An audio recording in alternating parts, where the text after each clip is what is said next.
Welcome back to my YouTube channel tutorials for medicos. आज का हमारा टॉपिक है प्रोस्टेटाइटिस। तो प्रोस्टेटाइटिस का मतलब होता है इन्फ्लेमेशन ऑफ द प्रोस्टेट। ठीक है, तो अब हम बात करते हैं इसकी डेफिनेशन की। Prostatitis is a broad term that describes a group of inflammatory and non inflammatory conditions affecting the prostate gland. जो कुछ ऐसी कंडीशंस जो प्रोस्टेट ग्लैंड को इफ़ेक्ट करती है, और वो जो कंडीशंस होती है वो इन्फ्लेमेटरी भी हो सकती है और वो कंडीशंस नॉन इन्फ्लेमेटरी भी हो सकती है। Next is types of prostatitis. मतलब जो प्रोस्टेटाइटिस है उसके कितने टाइप्स हैं, उसके बेसिकली फोर ब्रॉड टाइप्स हैं। First is acute bacterial prostatitis, chronic bacterial prostatitis, chronic prostatitis और chronic pelvis pain syndrome. Third one is important जिसको हम CVP CPPSP बोलते हैं। And the fourth one is asymptomatic inflammatory prostatitis. इस video में हम हर एक टाइप को मैं एक्सप्लेन करूँगी, और ये मेरे जो नोट्स हैं ये मेरे खुद के हैंड रिटन नोट्स हैं और मैं आप तक बच्चों तक पहुँचा रही हूँ ताकि आप लोगों को पढ़ने में, इस चीज़ को समझने में ईजी हो। मेरे बहुत सिंपल लैंग्वेज में मेरे नोट्स बनाए हुए हैं। अगर आपको मेरी वीडियो पसंद आए तो प्लीज़ मेरी वीडियो को लाइक करें और मेरे चैनल को सब्सक्राइब करें, और नई नई वीडियो देखने के लिए मेरे चैनल पर बने रहें।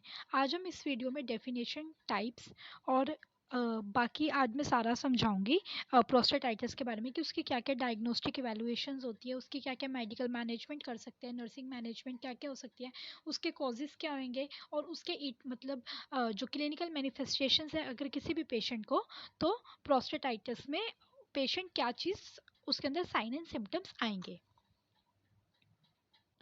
तो पहले हम बात करते हैं एक्यूट और क्रोनिक बैक्टीरियल प्रोस्टाइटिस। ठीक है, इसमें मैंने दोनों को ही इन्वॉल्व कर दिया एक ही टाइप में, एक्यूट को भी और क्रोनिक को भी। Bacterial organisms reaches from one of the following routes. मतलब जो बैक्टीरिया का ऑर्गेनिजम्स है वो कहाँ से रीच करेगा ताकि पेशेंट को बैक्टीरियल प्रोस्टेटाइटिस होने के चांसेस रहते हैं। First is ascending from the urethra, descending from the bladder. ठीक है, असेंडिंग का मतलब होता है छोटे से बड़ा, एंड डिसेंडिंग का मतलब होता है बड़े से छोटा। तो इन्वेजन वाया ब्लड स्ट्रीम, मतलब ब्लड स्ट्रीम के थ्रू भी बैक्टीरियल इन्फेक्शन स्प्रेड हो सकता है, और invasion via lymphatic system, lymphatic system के थ्रू भी जो बैक्टीरियल इन्फेक्शन है वो स्प्रेड हो सकता है। और जो बैक्टीरियल इन्फेक्शन है उसका कॉजेटिव ऑर्गेनिजम्स बेसिकली क्या क्या हैं? Escherichia coli, Klebsiella, Pseudomonas, Enterobacter, Proteus, Chlamydia trachomatis, Neisseria gonorrhoeae and group D streptococci. ये जो 8 हैं ये क्रोनिक या फिर एक्यूट बैक्टीरियल प्रोस्टाइटिस के बैक्टीरियाज है जिनकी वजह से प्रोस्टाइटिस होने के चांसेस पेशेंट को रहते हैं। Now the next one is जो इसकी थर्ड टाइप थी, मैंने फर्स्ट और सेकंड टाइप एक में ही इन्वॉल्व कर दिया है, लेकिन उसमें सिर्फ क्रोनिक का जो है उसमें ये डिफरेंस आएगा कि क्रोनिक जो प्रोस्टेटाइटिस है उसमें बहुत ज़्यादा मतलब रैपिड या फिर फ्रीक्वेंट एपिसोड्स आएंगे इन्फेक्शंस के, यही क्रोनिक का डिफरेंस है एक्यूट से। अब हम बात करते हैं क्रोनिक प्रोस्टेटाइटिस या फिर chronic pelvic pain syndrome. It states a syndrome of prostate and urinary pain in the absence of the obvious infection process। इसमें कोई इन्फेक्शन प्रोसेस हो भी रहा है या फिर नहीं भी हो रहा, लेकिन फिर भी एक यूरिनरी पेन होगी। जब वॉशरूम करेंगे तो उस टाइम पे पेशेंट को, जब पेशेंट यूरिनेट करेगा उस टाइम पे पेशेंट को पेन फील होगी। The main aetiology of the, मैंने जैसे इसकी लास्ट टाइम फुल फॉर्म बताई थी CPPS, मतलब chronic pelvic pain syndrome is not non. मतलब जो इसका मेन कोज है CPPS का, इसका मेन कोज पता नहीं चला है, लेकिन ये किस चीज़ के बारे में बाद हो सकता है, क्या क्या इसके किस चीज़ किस कंडीशन के बाद इसके चांसेस रहेंगे? Viral illness may be associated with sexual transmitted diseases in younger adult। जब यंगर अडल्ट को सेक्सुअल ट्रांसमिटेड डिजीज होती है तो उस कंडीशंस में भी पेशेंट को प्रोस्टेटाइटिस होने के चांसेस रहते हैं। नेक्स्ट बात है एसिम्प्टोमेटिक प्रोस्टेटाइटिस। एसिम्प्टोमेटिक्स नाम से ही है कि इस प्रोस्टेटाइटिस में कोई भी पेशेंट को जो सिम्टम्स हैं वो शो नहीं होंगे। ठीक है, बस सिर्फ इसमें इन्फ्लेमेटरी प्रोसेस होएगा प्रोस्टेट ग्लैंड के अंदर पेशेंट के। ठीक है, और ये मेल पेशेंट में होता है, ठीक है। Next is clinical manifestations of the prostatitis, that is inflammation of the prostate gland.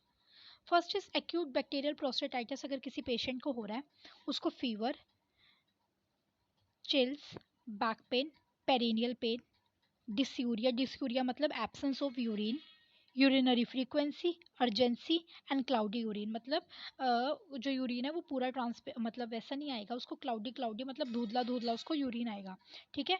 और ये जो 4 सिम्टम्स है, डिस्यूरिया, यूरिनरी फ्रीक्वेंसी, अर्जेंसी और पॉली क्लाउडी यूरिन, ये किस चीज़ के हैं? ये एक्यूट यूरिनरी सिम्टम्स है। अब हम बात करते हैं कॉम्प्लिकेशंस की। एक्यूरल बैक्टीरियल जो प्रोस्टाइटिस है उसकी क्या क्या कॉम्प्लिकेशंस है? Epididymis, cystitis, swelling of prostate gland and bacteria या फिर पोलियोनेफ्राइटिस।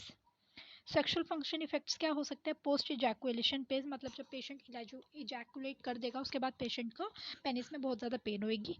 लिबिडो प्रॉब्लम मतलब सेक्सुअल प्रॉब्लम होएगी। इरेक्टाइल डिसफंक्शन मतलब जो पेनिस है वो फंक्शन नहीं करेगा at the time of sexual contact. Prostatic abscess मतलब जो वहाँ पे है वहाँ पे प्रोस्टेट ग्लैंड में पस फॉर्मेशन होनी स्टार्ट हो जाएगी।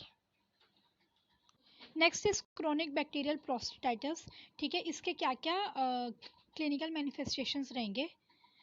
अगर हम डिजिटल रेक्टल एग्जामिनेशन जब करेंगे तो जो प्रोस्टेट है वो कैसा फील होएगा? इन लार्ज, बड़ा साइज में, firm, often described as boggy, boggy मतलब ऐसी सी बोगी जैसी शेप हो जाएगी, मोटी सी शेप हो जाएगी, बड़ी सी शेप हो जाएगी प्रोस्टेट की, ठीक है। स्लाइटली टेंडर विद पाल्पेशन, जब हम पाल्पेट करेंगे टेंडर थोड़ा सा हार्ड फील होएगा। नेक्स्ट इज प्रोस्टेटाइटिस में क्या क्या डायग्नोस्टिक एवेल्युएशन कर सकते हैं? पेशेंट हिस्ट्री और फिजिकल एग्जामिनेशन करेंगे, यूए एंड यूरिन कल्चर करेंगे, ठीक है।